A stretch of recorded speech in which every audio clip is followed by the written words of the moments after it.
June மாதம் 10ஆம் தேதி சென்னை தரமணியில் இருக்கக்கூடிய குளோபல் பிசினஸ் சென்டர் இதெல்லாம் நிறைய புதுப்பிச்சிருக்காங்க அப்படின்னு படித்தேன்.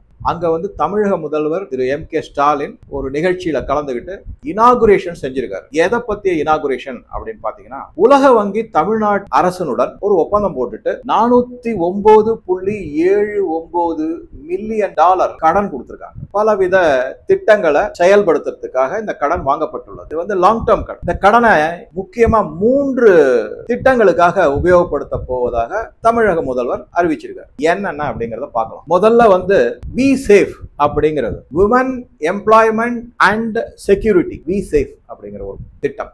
அடுத்ததாக இருக்கக்கூடிய திட்டம் வந்து sustainable marine resources management, blue economy அப்படின்னு, அதாவது கடல்சார் பொருளாதார மேம்பாடு.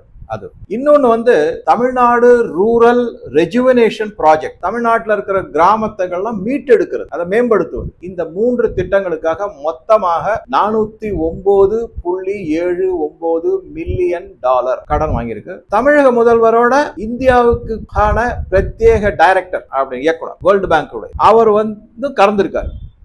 அகஸ்டே டனோ கௌமே அப்படிங்கிறவர், அவரும் இந்த இனாகுரேஷன் நிகழ்ச்சியில கலந்துகிட்டு. இதை பத்தி சில விவரங்களை பார்க்கலாம். இதுல மொத்தம் $409.79 மில்லியன் யோசிச்சு பாருங்க. அதாவது 85 ரூபாயால பெருக்கிங்க, கிட்டத்தட்ட உங்களுக்கு வந்து எவ்வளவு வரும் அப்படின்னா ஒரு 4000 கோடிக்கு வந்துடும் மொத்தம் கடன் வாங்கியிருக்கிறது. அது இருக்கட்டும். குறிப்பா இதுல இந்த வி சேஃப் அப்படின்னு சொல்லக்கூடிய ஒரு திட்டம் இருக்குங்களா, அதுக்கு மட்டுமே $150 மில்லியன் ஒதுக்கீடு செய்யப்பட்டது. 409ல $150 million We Safe women's employment and security, அதுக்காக ஒதுக்கப்பட்டது நிதி ஒதுக்கு. அதுல என்னென்னலாம் செய்ய போறாங்க அப்படின்றதுக்கு சில தரவுகள்லாம் என்ன அப்படின்னா, அதாவது கிட்டத்தட்ட இது வந்து அந்த 150 மில்லியன் அப்படிங்கிறது கிட்டத்தட்ட 1300 கோடி ரூபாய்.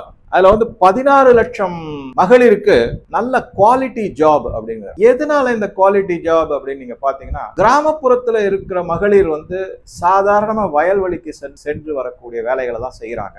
அதுல வந்து அவங்களுடைய சம்பளம், அதாவது கூலி, அது ரொம்ப ரொம்ப குறைவா இருக்கு. அப்ப அரசாங்கத்துல ஒரு முன்னெடுப்பு செஞ்சு விவசாய தொழிலாளர்களுடைய கூலிய ஒரு வரம்பு நிர்ணயிச்சு அவங்களுடைய வாழ்க்கை தரத்தை உயர்த்தலாமே அப்படின்னா அதுக்கு பதில் கிடையாது. நான் ஒவ்வொரு பாயிண்ட்டும் சொல்றேன், அதை விட கவுண்டர் பாயிண்ட் சொல்லிடுறேன். அப்பதான் உங்களுக்கும் ஒரு இதுவா இருக்கும். ஸோ அந்த மகளிருக்கு அதனால என்ன செய்ய போறாங்கன்னா, ஒரு சில போட்டோக்கெல்லாம் காணும். அவங்க ஆட்டோமொபைல் இண்டஸ்ட்ரியில போய் வேலை செய்யறாங்க, எலக்ட்ரானிக் இண்டஸ்ட்ரியில போய் வேலை செய்யறாங்க. செய்யறது நல்லதுதான், நான் இல்லைன்னே சொல்லலை. பட் இந்த மாதிரி நீங்க வந்து ஒரு ஆட்டோமொபைல் இண்டஸ்ட்ரியில போய் வேலை செய்யறதோ, இல்ல ஒரு எலக்ட்ரானிக் இண்டஸ்ட்ரியில வேலை செய்யறதோ, வேற ஏதாவது ஒரு இண்டஸ்ட்ரியில வேலை செய்யறதோ, அது எப்படி ரூரல் எக்கானமி இம்ப்ரூவ் பண்ணும்? நகர்ப்புற பொருளாதாரத்தை தான் அது அதிகரிக்கும், மேம்படுத்தும். அப்ப எப்படி நீங்க ரூரல் எக்கானமினே பேசிக்கிட்டு இருக்கீங்களே, அந்த கொஸ்டின் மார்க் வரும். சரி, இதுக்கு அடுத்தது பாருங்களேன். அதுல வந்து அவங்க நான் சொன்ன மாதிரி 16 லட்சம் மகளிர் அதுல பயன்பாடு பெறுவாங்கன்னு சொல்லியிருக்காங்க, குட் குவாலிட்டி ஜாப்னு. அதுக்கப்புறம் என்ன பண்ணிருக்காங்கன்னா, இது வந்து யாரால கொடுக்கப்பட்டிருக்குன்னா வேர்ல்டு பேங்கினுடைய ஒரு அங்கம் இருக்கு. அது வந்து international bank for reconstruction and development, IBRD அப்படின்னு. அவங்க தான் இந்த லோனை கொடுத்து, சும்மா கொடுக்கல, வட்டி உண்டு, இதுக்கு கண்டிப்பாக வட்டி வசூலிக்கப்படும் அப்படிங்கிறது. அடுத்ததா என்ன சொல்றாங்க அப்படின்னா, இவங்களுக்கு வந்து ஸ்கில் டெவலப்மெண்ட் கொடுப்பாங்க. தமிழக அரசு ஏற்பாடு செய்யும். அவங்க தொழில் சார்ந்த கல்வி திட்டங்கள் அவங்க மேம்படுத்துறது, இன்னும் அதிகப்படுத்துறது, அதெல்லாம் செய்ய போறாங்க. ஸ்கில் டெவலப்மெண்ட் இதை பத்தி பார்க்கும்போது, ஏற்கனவே மத்திய அரசுல ஸ்கில் இந்தியா அப்படின்னு ஒண்ணு இருக்கு. அங்கங்க அதற்கான இதை வச்சிருக்காங்க யூனிட். எல்லா மாநிலத்திலையும் ஆத்தரைஸ்டு ஸ்கில் டெவலப்மெண்ட் பிரைவேட் செக்டரோட டைஅப்ல இருக்கு.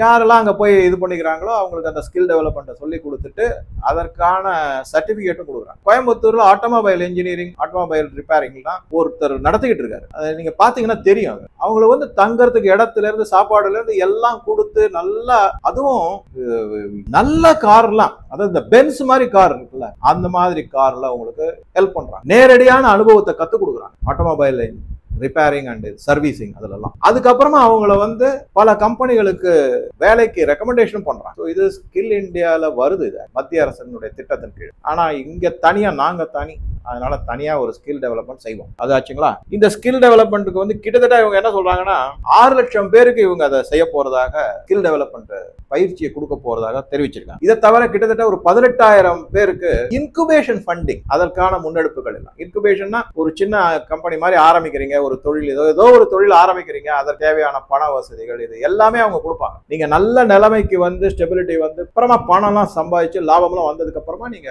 லோன் வாங்கிறதுன்னு அதை கட்டலாம்.